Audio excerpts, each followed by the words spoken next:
tuturuan ko kayo kung paano gumawa ng durian jam. So, marami tayong style kung paano gawin. So, yung akin, iba naman. So, dapat malinis mo na yung tuyo mo na yung kawali. Then, ilalagay na muna natin yung kondensada. Gamit ko is Liberty.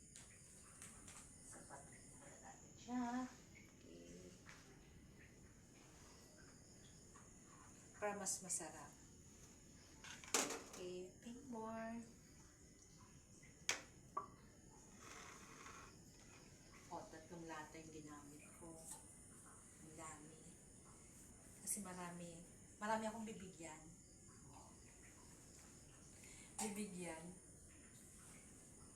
Sana all bibigyan. Then, hindi ko muna yun i-open ang kalan. Kasi ang gatas, madali lang yan masunog kaagad. So, dapat mix-mix muna talaga natin yung sugar tsaka yung gatas. So, ang gamit kong sugar is brown. Kasi mas maganda siya. Mas maganda siya para sa akin. Kasi nagkakaroon ng kulay yung durian dyan. Kasi syempre yung durian is wala na naman siya, yellow naman siya.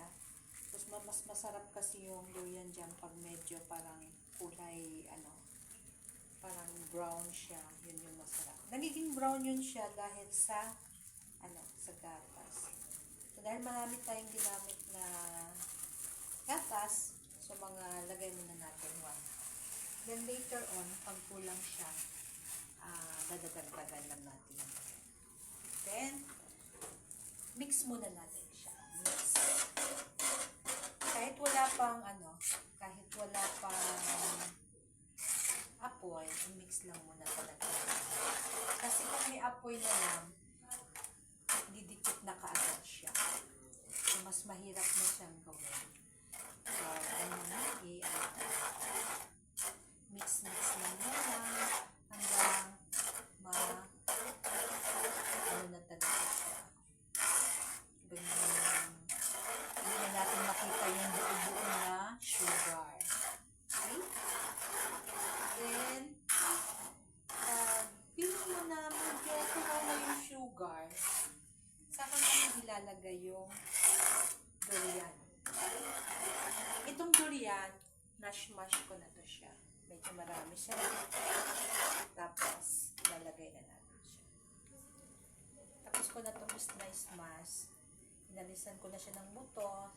Saka ko siya smash na siya. So, mas madaming durian, mas masarap. O, diba? Okay.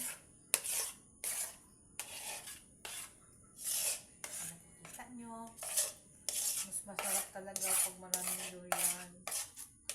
Kaya lang dapat nakainom tayo ng maintenance bago natin ito kainin.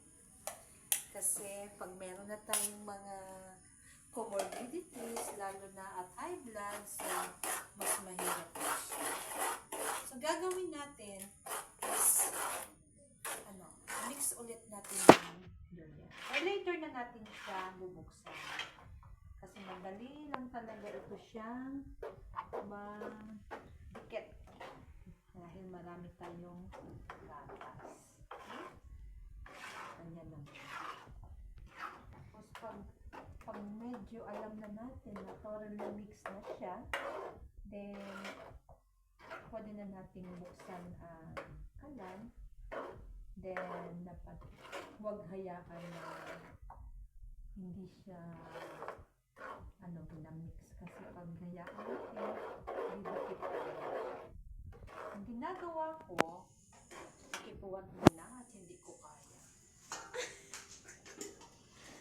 Ikipuan muna mga assistant. Hindi ko din kaya. Ginagawa ko, ito na yung kanan ko, lalagyan ko pa siya ng ganito, saka ko siya ipapatong. Kasi, pag hindi, didikit ka agad yung gatas doon sa tapos nagbuo-buo na siya.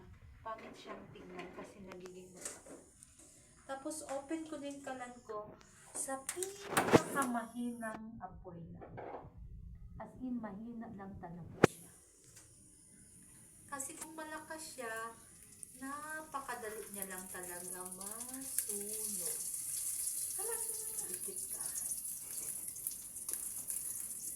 Yan lang. Mahina lang yung apoy.